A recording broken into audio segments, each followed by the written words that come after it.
A President's Words Matter, Part 3, The Trump Attack on the Department of Justice and the Politics of Demagoguery.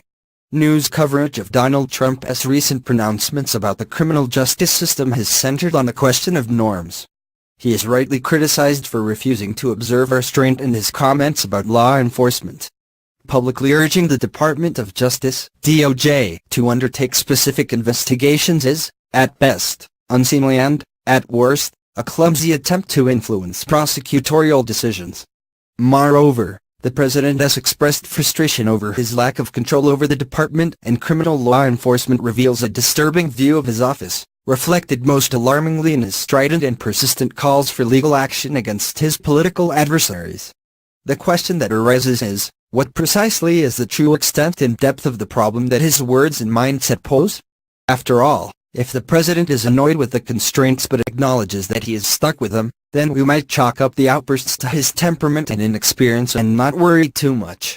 We have a core of seasoned professionals at the helm, and they will disregard the presidential petulance and do their level best to administer the law.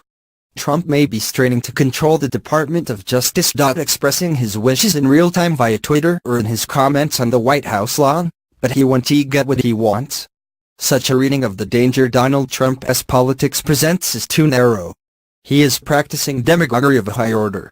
The damage done is not contingent, it does not depend on whether he actually intends to interfere in the law enforcement process. The verbal assault on legal institutions is a fully accomplished harm, and so a warning to him to desist from future actions is one warning too late. As the lawfare polling suggests, the president is successfully bringing the legal process into the discredited conspiratorial ranks of the deep state. He is specifically stirring up suspicion of Robert Mueller, but his broadsides have a far wider focus. He has upbraided the whole system DOJ, the FBI and the courts for a series of offenses such as the failure to vigorously enforce the law against Democrats, Hillary Clinton, terrorists and Bowe Bergdahl. He is charging the system with a form of corruption and apparently making some headway with his case.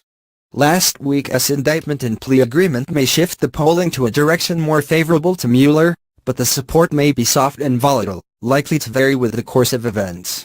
In the meantime, what does Trump publicly propose as the remedy for the failing institutions? He offers himself. As he notoriously demonstrated in his acceptance address, Trump counts on his intended audience to see him as the only one who can fix the corrupt and broken system. In this self-aggrandizement lies the key to the practice of a demagogic politics. The president speaks of a movement that is built around him, not a coherent or consistent political program. He asks the public to see and appreciate above all else his special qualities. "I tend to be right," President Trump told Time magazine. "I am an instinctual person. I happen to be a person who knows how life works." Or, on another occasion, "I know what I am doing and I listen to a lot of people, I talk to a lot of people, and at the appropriate time I'll tell you who the people are," Trump said. "But my primary consultant is myself and I have a good instinct for this stuff."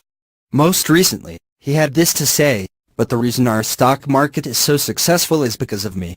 I've always been great with money.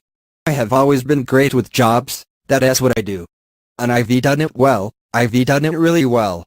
In other words, only Donald Trump knows what's really going on, and so, working from his uniquely superior instincts, he can guide his audience beyond the ostensible facts into a reality he, and he alone, understands.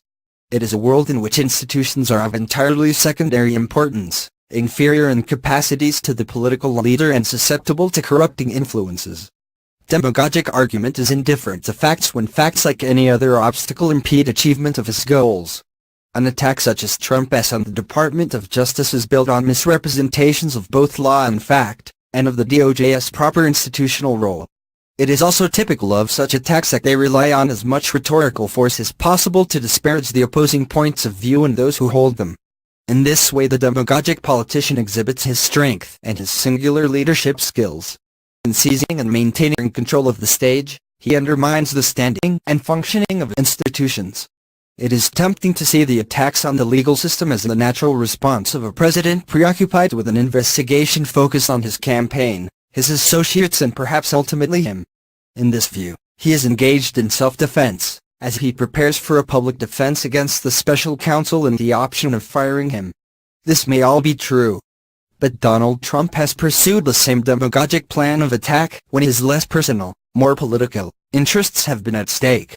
He has assailed the courts for coddling terrorists when they ruled against him on the travel ban. He has directed the same abuse against members of his own party in Congress, including its leadership, for failing to move his legislative program. His complaint in all these cases is the same: they have disappointed him, let him down, and thwarted him. They have not done what he wanted and expected. Contrast Trump with Richard Nixon. The two are often cited together as presidents in the throes of legal and congressional inquiries into serious wrongdoing. Nixon was busily covering up his cover-up, falsely representing to the public the facts of Watergate and his own complicity in obstruction of justice. Apart from the specific conflicts over the tapes, which Nixon defended as a concern with presidential authority, he nevertheless paid lip service to the legal system. On April 30, 1973, he told the nation, "Some people, quite properly appalled at the abuses that occurred, will say that Watergate demonstrates the bankruptcy of the American political system. I believe precisely the opposite is true. Watergate represented a series of illegal acts and bad judgments by a number of individuals. It was the system that has brought the facts to light and that will bring those guilty to justice, a system that in this case has included a determined grand jury, honest prosecutors, a courageous judge, John Sirica, and a vigorous free press. It is essential now that we place our faith in that system, and especially in the judicial system. It is essential that we let the judicial process go forward, respecting those safeguards that are established to protect the innocent as well as to convict the guilty. It is essential that in reacting to the excesses of others, we not fall into excesses ourselves." We can register the cynicism of these remarks, and yet Nixon believed that he should include them in his address. Nothing like this has yet to come from Donald Trump. His politics will not permit it. Trump's rhetoric is often criticized for dividing the country or exacerbating existing divides. This critique understates the course he has adopted. It suggests that he is just the most senior political actor contributing to today's polarized politics, like the candidates or parties running misleading negative ads or the members of Congress refusing normal accommodations or courtesy to colleagues across the aisle. It assumes at most that Trump should be expected to rise above the perpetual political and social warfare and promote unity. That is as far as the critique goes. It is, however, in using falsehoods and vilification to sow a deep distrust of institutions, while calling for trust to be reposed instead in him and his personal instincts, that Donald Trump is practicing the politics of demagoguery. The polling suggests he is having an effect. While he may be drawing on the deep currents of public disaffection with government, he is whipping them up with additional force, and into unpredictable directions, with potential long-term consequences. So it is wrong to believe, as David Rivkin and others apparently do, that Trump may have his points, but needs to express them with more politeness. Trump cannot choose more politeness without basically giving up on the very political style that distinguishes him from virtually every modern president. It is also surrenders far too much ground to take the president's critique of the legal system seriously, and with some regret over lack of politeness, credit him with raising a legitimate question about the extent of the department's independence from executive control. This misses the point.